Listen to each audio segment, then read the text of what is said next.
Okay.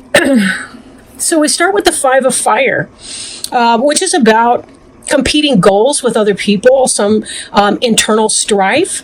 This does not tend to be major struggles. Can be sometimes the petty squabbles that we go through in our day to day in our lives. Fire is the suit of passion. So just like yourself, Sagittarius, you're a fire sign. So we are thinking along those lines that it could just be competing passions.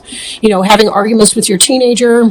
It could be maybe some challenges about how to accomplish a specific goal. Maybe the goals aren't even the same for something, and that you're having to deal with that. Right. One of the things we want to remember anytime we're dealing with a conflict with another person is to choose our battles.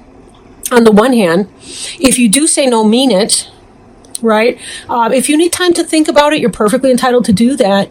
And you can always set an appointment to come back and have a further discussion about, either taking it to the next level of discussion or stating this is what I've decided in an issue. So don't think that just because something comes up in the here and now and someone pushes your buttons and gets you hot under the collar about something, it does not mean that you have to make that decision in the spot when emotions may be running high. Cooler minds tend to help anyway, right? They do tend to help. So choose your battles. Be sure that you're defining your terms, that you understand what it is that you're discussing. And not everybody is going to be discussing things either. So there's the knowledge of that. Are you spinning your wheels and staying stuck in a pointless discussion or argument about something? It can be tough to figure that out sometimes, which is which. But always, if you disagree with somebody, let the other person walk away with their dignity. You never will get anywhere with somebody if they feel like they have to eat shit in order to sway to your opinion, right? Or to see your point on something. It will never happen. You get people to dig in their heels. And I'm over the swearing thing, so sometimes these may fall out, but I'll try not to make a habit to pepper this stuff, but I cannot guarantee I won't be shooting some swear words out. Six of Air is about movement, emotion, things coming up, difficulties coming to an end. So if you have been experiencing some difficulties at home, some conflict with people, difficulties even at work. I mean, the Five of Fire could be about workplace situations and drama too. This is about forward movement, getting on with it, floating downriver, being done. So that's good. At least it's not going to stick around. Now, Eight of Air, this is kind of on your mind. This can be anxiety, self-imposed anxiety. Sometimes I don't mean to say by self-imposed anxiety that there's not something to feel anxious about or to be upset about. Clearly, that's not the case, or you would not be feeling anxiety in the first place. But is it a question of self-talk? Is it a question of how we're viewing a situation that's giving us the anxiety? Sometimes the fear of having a panic attack can trigger a panic attack. Now, not all anxiety is a panic attack, but all panic attacks are a form of anxiety. It's kind of the crescendo. Now, the card here states an illusion of being trapped. An illusion is when you believe something that is not the same thing as the reality. So it could be that you may not be seeing the exit door, the options, the alternatives in a situation. Sometimes people have difficulties when they're living with somebody that they're romantically involved with, and they're like, they're fighting all the time. It's really frustrating. Sometimes we need to think outside the box. Well, just because we're with somebody in a committed monogamous relationship does not mean we have to live with that person. That's okay too. Sometimes it's about carving out your own way, your own style of doing something. So this can be a good opportunity for you to reach out to other people, connect with them, see if there are alternative ideas and options. And we do learn a lot in our relationships to other people. So be sure that you're seeking out friends that may be able to, or confidants or whomever that may be able to help you kind of get some new and fresh ideas, a new take on what it is that that may be some of your alternatives here. Seven of Fire is making me think a little bit about the Five of Fire that was covering you there, right? This is about defending your beliefs and decisions, standing your ground, and choosing your battles wisely. And that's funny because that's exactly what I said, but I really wasn't even paying attention to this card.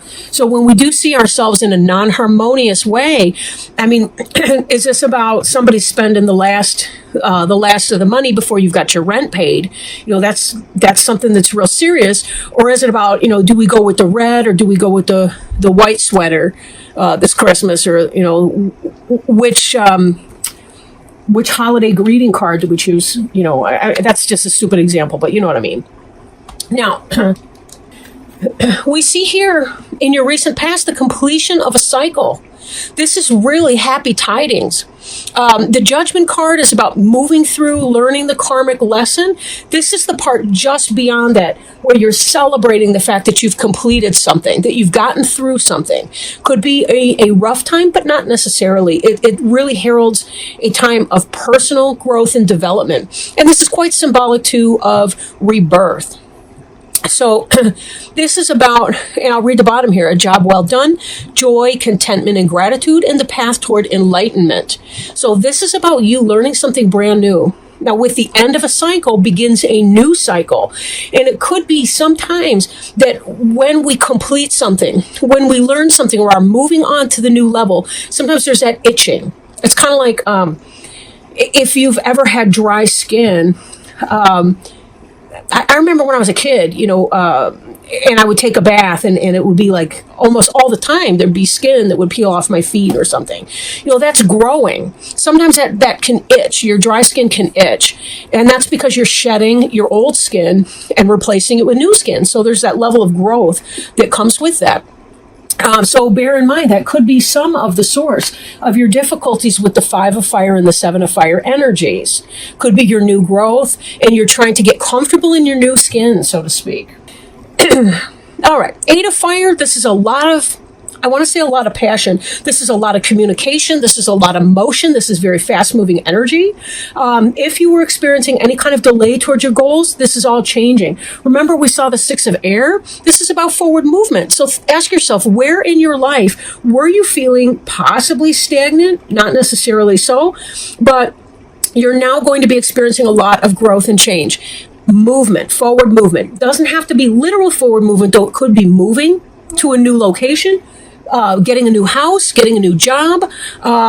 Maybe if you've been starting a business and it's been slow coming up, maybe now you're having a lot more coming in, a lot of referrals, a lot of everything. This is great communication, new location, etc. And so for some of you, it's literal. For some of you, it's more of a metaphor. But either way, this is about you're rocking it really this season. This month is going to be really good for you.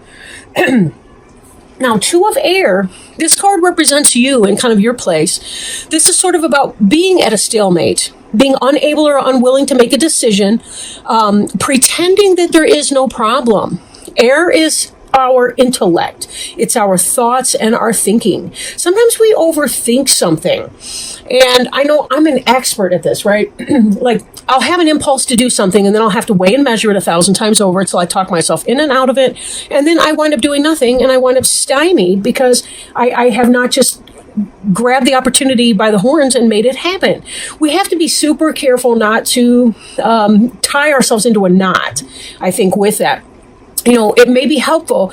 Take a couple deep breaths, relax. Ask yourself, as if it's no more serious than if you're ordering chocolate or mint chocolate chip ice cream at the local Baskin Robbins or whatever. Like ask yourself that kind of a question and see what's the feeling, that kind of washes over you. Do you feel a pain in your heart chakra? Do you feel a glowing in your heart chakra? If you're not familiar with the chakras, I highly recommend that you Google that because you can find where some of your energy spots are on your body. And we know that our body communicates with us when we are stuck, when we are at this kind of crossroads, when we don't know what to do, we don't know what we're thinking or feeling about something emotionally. Feel your body, right? If you have tension in your shoulders, what's that about, right? We can literally get an ulcer because we're so stressed out about something. So we know, there's real proof that our emotional state can influence our physical being. So if we check in with our body, sometimes we can understand the best thing to do. And that doesn't have to be serious like an ulcer, but it can simply be we just check in with our body and see if we can get any kind of a physical reaction. Do we start to get a headache when we think about these issues? I'm looking at a horn? Their corns, I guess, their horns, crossing, and I'm thinking, man, if I had to walk around, smacking at other animals with my head horn, I would have a headache all the time. I used to because I was stressed out, right? Anyway, I'm babbling, so I'll move on. Babbling is what I do. It's who I am. In your environment, there's memories from your history, childhood, issues regarding children, and romanticizing the past. This is the time for that. This is the time of year when, especially in the northern parts, I can't say for more southern climes, but, there's that time of year. Phoenix was kind of in the summertime because it's so hot. But you kind of go in and this is when you're telling stories, the storytelling time. And you're remembering about your past and you're thinking about holidays from your past tense. You're thinking about relatives that are no longer with you. It's kind of carried on from Halloween, which sort of has a different energy to it, into the holiday times. Because when it's really cold out, we want to huddle up in our cave under a warm blanket and we don't want to leave the house all that much. If we do go out, they tend to be nice affairs that involve, sitting around a fireplace and drinking hot chocolate or eggnog or whatever the case. But, this is really about people coming in from your past. It's about thinking about things from your past. Maybe for some of you, it's about struggling to determine how do I make the things of my past relevant into my present tense and into my future. We think too, like the older we get, we think about our legacy. What are we doing for our children? How are we passing along the things that were wonderful about our youth and the messages of our elders in our clan? How do we pass that on to the subsequent generations of people, right? So there can be considerations of that sort this time of year. Hopes and fears. This card is awakening, looking at things from a different perspective, a temporary standstill, and it's important to be yourself. Very much so. Be true. Be true to you. Be honest, right? Sorry, my kitten likes to eat things when I'm that he shouldn't be when I'm doing these readings. If I think I'll put a link to a video. He's been playing fetch lately. Like, he brings it up to me.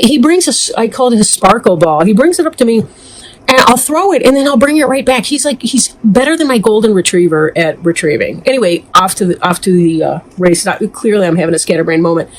But if you look at things in a new way, maybe this ties back in with your romanticization of the past, where you are trying to blend your past and your future together with a present tense meaning, right? But also to do things in your own way, trying to bridge that gap between those things. Maybe it's what you're hoping to be able to do, but in a sense, there's a kind of a fear with that too. Can I let go of some of my traditions without disavowing my past or invalidating my past, and the people that were in that may no longer be here to share in these times with my kids and my future generations and my current situation? How can I reconcile these things? Right? How can I bring all of these traditions together and also keep them relevant moving forward? So awakening, again, that in part, you got to check in with yourself too, right? Check in with yourself and remind yourself of the things that make you feel good and joyful. Don't lose the forest for the trees, right? Just like with the conflict here, it's less important that everybody make exactly the specific recipes and all the rest that used to be done. It's okay if the new generation wants to add a pinch of this or a pinch of that, or they want to change things up or shake it up or whatever. Creating your own unique experiences that you can enjoy. Being in the moment. Don't worry. Worrying is future orientation, and we saw this with the Eight of Air. You don't have to be perfect these holidays. You don't have to be perfect for yourself, your family, your partner. You don't have to be, I hate the term partner actually for romantic, but you know what I mean. You don't have to be perfect for anyone. Just be perfectly yourself. You are enough. You are enough. This is my new mantra, by the way. You are enough. Knight of Air. Reading from the bottom, events that occur with great speed. Take time to carefully review your options and creative solutions. What it is that you're hoping for in your awakening card, and maybe a little fearful of at the same time, this will come for you. Again, it's honoring who you are, honoring where you've come from, how much you've grown, honoring the fact that you really have completed this beautiful cycle, that you're moving on to the next great thing. Now, Knight of Air can also be a Gemini. It can be a Libra. It can be an Aquarius person. Or it can simply be a situation that's coming in very quickly with honesty. Sometimes our Knights don't always put things kindly the way we might want them to do. But that's all right, right? A little tact. Again, choose your battles, because, do you really want to argue over that statement and da-da-da-da-da? We may have to let some things go. Knight of Air is about having the wisdom. Ow, ow, ow, ow, ow. My cat's clawing through my leg. Go the fuck away. He's so cute, though. Anyway, so it's kind of about, people may, just like my cat, right? Maybe he's teaching us something. They can say something or do something that kind of hurts for a moment, but it's keep it in its perspective. And you know what? It's not about you, right? It's not about you. Him falling off of my leg while I'm doing this reading and grabbing with his little claws into my pant leg, which would be fine, but he took a little skin with it. All right. Not a fan, but, in doing that, again, it's not personal.